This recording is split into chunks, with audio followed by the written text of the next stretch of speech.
3 రోజుల క్రితము గౌరవ మాజీ ముఖ్యమంత్రి వర్యులు జగన్మోహన్ రెడ్డి గారు వైఎస్ఆర్ కాంగ్రెస్ పార్టీ అధ్యక్షులు CAG reports controller and auditor general reports 2024-25 సంవత్సరానికి సంబంధించి రిలీజ్ అయిన తర్వాత ఒక ప్రెస్ కాన్ఫరెన్స్ పెట్టడం జరిగింది. దానికి ఇమ్మీడియట్గా మరుసటి రోజే ప్రస్తుత ఆర్థిక శాఖ మంత్రి కేశవ్ గారు రెస్పాన్స్ రిజైండర్ ఇవ్వడం జరిగిందనమాట.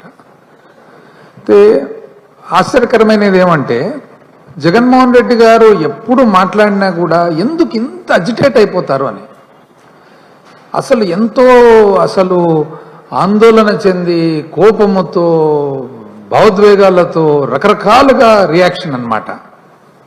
ఏం చెప్పినారు జగన్మోహన్ రెడ్డి గారు? సిఏజీ రిపోర్ట్స్, అదేం గవర్నమెంట్ రిపోర్టు, ప్రతి ఒక్క ఫిగర్ గవర్నమెంట్ రిపోర్టే, కంట్రోలర్ అండ్ ఆడిటర్ జనరల్ భారతదేశానికంతా, అదేవిధంగా వివిధ రాష్ట్రాలకు అకౌంట్స్ అంతా మెయింటైన్ చేసేది వాళ్ళే, ఏజీ ఆఫీసే. వాళ్ళు రిలీజ్ చేసిన రిపోర్టు ఒక సపరేట్ అటానమస్ ఇన్స్టిట్యూషన్, ఎవరికి సంబంధం లేకుండా న్యూట్రల్ రిపోర్ట్ రిలీజ్ చేస్తారు. ఆ ఫిగర్సే జగన్మోహన్ రెడ్డి గారు చదవడం జరిగింది. మీరేదో దాన్ని మీరు కూడా సిఏజీ రిపోర్ట్ చదువుతారన్నట్టుగా ఒక క్రియేషను.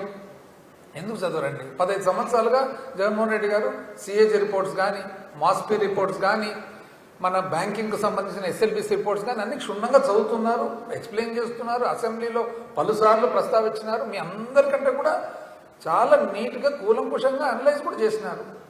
మీరు అదేందో పబ్లిక్ అంతా ఎట్లా క్రియేట్ చేయాలని అంటే, ఏదో మాకు విద్య రాదు, విద్య లేదు, మేమేదో ఇంకా అడవుల్లో ఉన్నాం వైఎస్ఆర్సీపీ అనేటట్లు మీరు క్రియేట్ చేసేదానికి ప్రయత్నం అన్నమాట.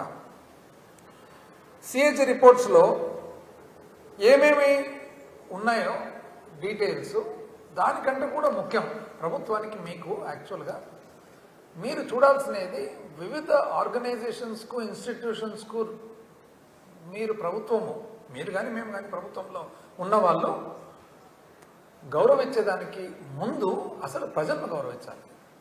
అది మోర్ ఇంపార్టెంట్. ప్రజాస్వామ్యంలో అందరికంటే పెద్ద ఇన్స్టిట్యూషన్, ఆర్గనైజేషన్ ఎవరు? ప్రజలు. మీరు అది మర్చిపోయి రిపోర్ట్స్కు సంబంధించి కాన్సన్ట్రేట్ చేస్తున్నారు. రిపోర్ట్లకు సంబంధించి ఆ నేపథ్యంలో జగన్మోహన్ రెడ్డి గారు మీ ప్రధానమైన బాధ్యత ప్రజలకు గుర్తు చేసినారు. ఏమది? సూపర్ సిక్సే కదా మీది ప్రధానమైన బాధ్యత. మీరు అసలు ప్రభుత్వం ఏర్పాటు చేసుకునేది ఏం బేసిస్ మీద? 5 కోట్ల ఆంధ్రుల భవిష్యత్తుకు గ్యారంటీ ఇస్తూ తెలుగుదేశం పార్టీ హామీలు, అదేవిధంగా కూటమిలో భాగంగా హామీలు ఏమేమి ఇచ్చినారు? పేర్లు కూడా అద్భుతమైన పేర్లు. ఎందుకంటే తెలుగుదేశం పార్టీ ఫౌండేషనే ఫిల్మ్ ఫీల్డ్ మీద, కాబట్టి ఫిల్మ్కు సంబంధించి కలర్స్ కానీ, ఆ స్క్రిప్ట్ కానీ అద్భుతంగా ఉంటుంది. ఎందుకంటే ఫౌండేషన్ ఫిల్మ్స్ కాబట్టి. ఏమన్నారు మీరు? మహాశక్తి. ఏమి మహాశక్తి? 18 ఏండ్లు నిండిన ప్రతి మహిళకు ఆడబిడ్డ నిధి, అంటే మళ్ళీ మహిళ శక్తిలో ఆడబిడ్డ నిధి సపరేట్ పేరు, 1500 రూపాయలు మీరు నెలకు ఇవ్వాలి.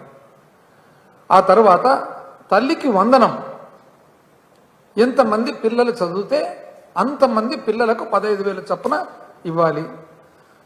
దీపం, 3 గ్యాస్ సిలిండర్లు ఇవ్వాలి. ఉచిత బస్సు ప్రయాణం మహిళలందరికీ ఏర్పాటు చేయాలి. ఇది మహాశక్తి. నెక్స్ట్ అన్నదాత, రైతులకు అన్నదాత పథకం కింద కేంద్ర ప్రభుత్వం ఏదైతే సహాయం అందిస్తుందో అది కాక, అంటే పిఎం కిసాన్ కాక 20,000 రూపాయలు ప్రతి సంవత్సరం మీరు రైతులకు ఇవ్వాలి.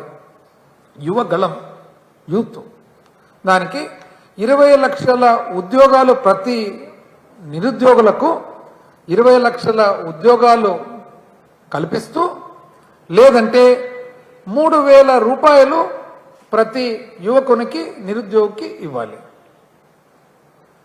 ఆంధ్రప్రదేశ్లోని నిరుద్యోగులకు 20 లక్షల ఉద్యోగాలు, ప్రతి నిరుద్యోగికి యువగళం నిధి కింద నెలకు 3,000 రూపాయలు ఇవ్వాలి. బీసీలకు రక్షణ చట్టం, ఇంటింటికి మంచినీరు, ఇవన్నీ చెప్పినారు. ఇవి దీంట్లో జగన్మోహన్ రెడ్డి గారు ఏం చేసినారు, మీకు గుర్తు చేస్తున్నారు అంతే. ఏమని? ఎందుకంటే అప్పుడు మీరు ఎంత చాలా డీటెయిల్డ్గా పోయినారు కదా. ఎట్లా పోయినారు? ఇంటింటికి పోయి ఓటీపీ, స్మార్ట్ ఫోన్ నంబరు, ఇంటింటికి పోవడం. అక్క వదిన ఎన్నేళ్ళు వదిన మీకు అంటే, నాకు నాయన 20 ఏళ్ళు. 20 ఏళ్ళు కదా వదిన, నెల నెల వదిన 1500 మీకు. అక్క ఇంట్లో పెన్షన్ వస్తుందక్క అంటే, లేదు నాయన మా అత్తకి ఇంకా 60 ఏళ్ళు నిండలే. 60 ఎన్నేళ్ళు వదిన, ఎన్నేళ్ళు అక్క? 55 అయితే 4000 అక్క, 4000. బావ ఏం చేస్తాడక్క? బావ రైతునైనా.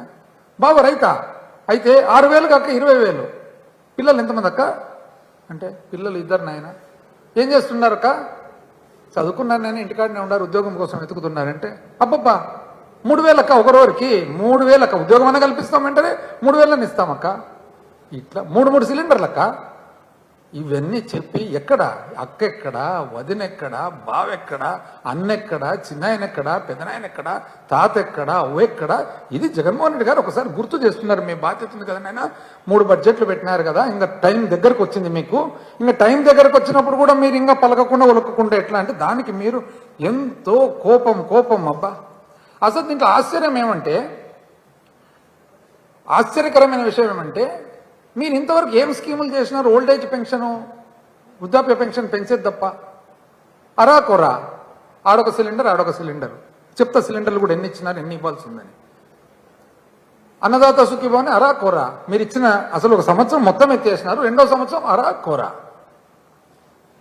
చేసేది మేము చేసేసినాం అనేది. ఇది ఎట్లుందంటే, ఎవరన్నా ఇంటికి వస్తే ఇంత బూందీ పెట్టేది, అయిపోయి భోజనం పెట్టేసిన అనేది. నేను బూందీకి భోజనానికి చాలా తేడా ఉంది. అంత అమాయకులు ఉండరా ప్రజలు? మీరు ఊరుకుండే ప్రజల దగ్గర పోయి చికెన్ బిర్యానీ తినిపిస్తా, మటన్ బిర్యానీ తినిపిస్తా, ఇన్ని వాగ్దానాలు చేసి ఇప్పుడు బూందీ 2 శనక్కాయలు పప్పులేసి ఇంకా పెట్టిన భోజనం అంటే అంత అమాయకులు ఉండరు పబ్లిక్. అసలు ఎక్కడ పోతున్నాయి డబ్బులు అని. ఇప్పుడు మా ప్రభుత్వంలో ఆసరా అక్కచెల్లెమ్మలందరికీ 26 చిల్లర వేల కోట్లు 4 సంవత్సరాల మీద, ఒక్కొక్క మహిళకి ఇంచుమించు ₹1,00,000. చేయూత 75,000 రూపాయలు. అరే ఎక్కడ పోతున్నాయి? ఒక ఆసరా లేదు, ఒక చేయూత లేదు, ఆరోగ్యశ్రీ ఆడికాడికే, ఫీ రీంబర్స్మెంట్ ఆడికాడికే, ఏ స్కీమ్లు, ఏ పథకాలు లేకుండా డబ్బులన్నీ ఎక్కడికి పోతున్నాయి? అసలు నిజం చెప్పాలంటే ఇప్పుడు మీకు ఇంకా ఎక్కువ బాధ్యత ఉంది. ఎందుకంటే ఇప్పుడు ఇరాన్ యుద్ధం వలన కమర్షియల్ గ్యాస్ అనేది 3,000 రూపాయల సిలిండర్ కూడా దొరకడంలే బయట.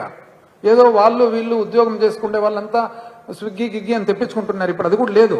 అర్జెంటుగా మీరు 3 సిలిండర్లు అర్జెంటుగా ఇవ్వాల్సిన బాధ్యత ఎంతైనా ఉంది మీకు. ఇప్పుడు పెట్రోల్, డీజిల్ కోవిడ్ అప్పుడు అన్ని రాష్ట్రాలతో పాటు ఆంధ్రప్రదేశ్ రాష్ట్రం కూడా మనం పెంచితే పెద్ద అల్లకల్లోలము. ఇప్పుడు మీరు తగ్గివచ్చు కదా. ఎలక్షన్ అప్పుడు చెప్పినట్లుంటే మొత్తం తగ్గించేస్తామని. ఎందుకు తగ్గించడంలే?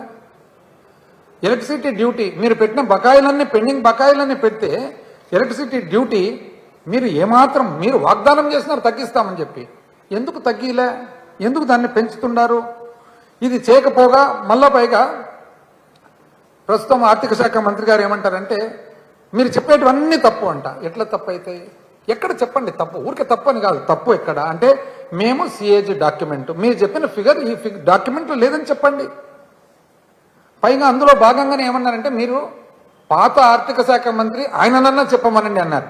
సరే నాకు అవకాశం ఇచ్చినారు కదా, అందుకని నేను వచ్చాను అనమాట చెప్పేదానికని చెప్పి చెప్తా ఒకటొకటి. ఏమేమంటే ఇప్పుడు ఫస్ట్ ప్రధానమైన అంశం ఏమి, జగన్మోహన్ రెడ్డి గారు ఏమన్నారంటే, మీరు తప్పు సమాచారం ఇచ్చినారు అని. లెజిస్లేటివ్ కౌన్సిల్లో, ప్రజాస్వామ్యంలో అన్నిటికంటే సేక్రెడ్ ప్లేసు గుడి ఏది? లెజిస్లేచరు. మీరు కౌన్సిల్లో ఏమని చెప్పినారు? అప్పు ఎంత ఉందంటే, అప్పు మీరు చేసిన అప్పు 2024-25 మీరు ఇచ్చిన ప్రకారము ఎంత చెప్పినారు? మీరు ఓన్లీ 60,485 కోట్లు మాత్రమే అంటున్నారు. జగన్మోహన్ రెడ్డి గారు ఏమన్నారు? సిఏజీ రిపోర్ట్ ప్రకారము 81,000 చిల్లర కోట్లు ఉంది కదండి, మీరు తప్పు చెప్పినారు కదా అంటే, దానికి మీరేమంటారు? మీరు అట్లా కాదు, వేస్ అండ్ మీన్స్ అంటే చేబదులు తీసుకున్నాం కదా, దానివలన అది మీకు అర్థం కావడం లేదా అంటారు. సార్ మీరు ఇట్లా ఈ విధంగా ఇంకా కొత్త రకమైన చదువు అందరికి నేర్పితే ఇంకా మేము ఎక్కడ చెప్పాలి సార్? పైగా దీంట్లో పెద్ద పొరపాటు ఏమంటే, ఏమనంటున్నారు? ప్రిన్సిపల్ ఫైనాన్స్ సెక్రటరీ సైన్ చేసిన దాంట్లో ఏమనంటున్నారు? అసెంబ్లీలో కౌన్సిల్లో ఇచ్చిన సమాధానానికి మీరు ఇచ్చిన అంకెలన్నీ ఏం బేసిస్ మీద ఇస్తున్నారు? ప్రభుత్వం బేసిస్ మీద ఇవ్వడం లేదే, the details as published in white paper. White paper government document అవుతుందా అండి? వైట్ పేపర్ అనేది ప్రతి ఒక్క ప్రభుత్వం వాళ్ళకి ఇష్టం ఉంటే రకరకాల సమాచారాలు రాస్తారు. But is it government document? అది లీగలీ వ్యాలిడ్ డాక్యుమెంటా? వైట్ పేపర్ ప్రకారం ఎట్లా ఇస్తారు మీరు? వైట్ పేపర్ ఏ ప్రభుత్వం ఏ పార్టీ వాళ్ళకి నచ్చినట్లు రాసుకుంటారు. ఇది ఎంత మిస్చిఫస్ అండి. పైగా మీరేమంటారు, దాంట్లో వేస్ అండ్ మీన్స్లో ఇది వేస్ అండ్ మీన్స్ అనేది ఓన్లీ చేబదులు కదా అంటారు. ఇప్పుడు మనకు ప్రభుత్వంలో రెండు రకాలు ఉంటాయి. ఒకటి, అప్పు అనేది తీసుకొని ఇన్ని సంవత్సరాల మీద తిరిగి కట్టేది ఉంటుంది. వేస్ అండ్ మీన్స్ అంటే ఏమి? చేబదులు. ఆర్బీఐ దగ్గరనే కొంచెము లాంగ్ టర్మ్ అంటే దీర్ఘకాల అప్పు కంటే కూడా అప్పటికప్పుడు టెంపరీగా అది నెల రోజులు ఉండొచ్చు, 15 రోజులు ఉండొచ్చు, 3 నెలలు ఉండొచ్చు, రకరకాల వేస్ అండ్ మీన్స్లో ఉన్న వివిధ అవకాశాలు వాడుకొని చివరకు అంటే ఈ సంవత్సరంలో నేను మీ దగ్గర 10 సార్లు తీసుకుంటాను ఇస్తాను, కానీ చివరకు సంవత్సరం ఆఖరికి ఎంతైతే మిగులుబాటు నేను ఇంకా మీకు ఇవ్వాల్సి ఉందో అది అప్పే, ముమ్మాటికి అప్పు. వేస్ అండ్ మీన్స్ అప్పు కాకుండా ఎట్లా అవుతుందండి? పైగా ఇంకొకటి చాలా మిస్చిఫస్ ఏమంటారంటే మళ్ళీ ఇంకొకటి, ఇదేమి ప్రశ్న 13,978. ఇది కూడా కౌన్సిల్లో మొండికోట అరుణ్ కుమార్ గారికి, రవిబాబు గారికి, కృష్ణరాఘవ్ జయేంద్ర భరత్కు ఏమంటారు మీరు? మొత్తం 9,74,000 కోట్లు అప్పు ఉందంట. అవునా? అంటే మీరే ఇస్తున్నారు ఏమని? ప్రభుత్వ అప్పు 4,38,278. ఎప్పటికీ 12 జూన్ 2024 మేము దిగిపోయేటప్పటికి. మరి మేము ఎక్కేటప్పటికి 2,57,509 కోట్లు ఉంది కదా, అది కూడా మేమే చేస్తామే. అంటే 2014 నుంచి 19 మేమే చేస్తామి, 2014 వరకు ఆంధ్రప్రదేశ్ చేసిన అప్పు కూడా మేమే చేస్తాం.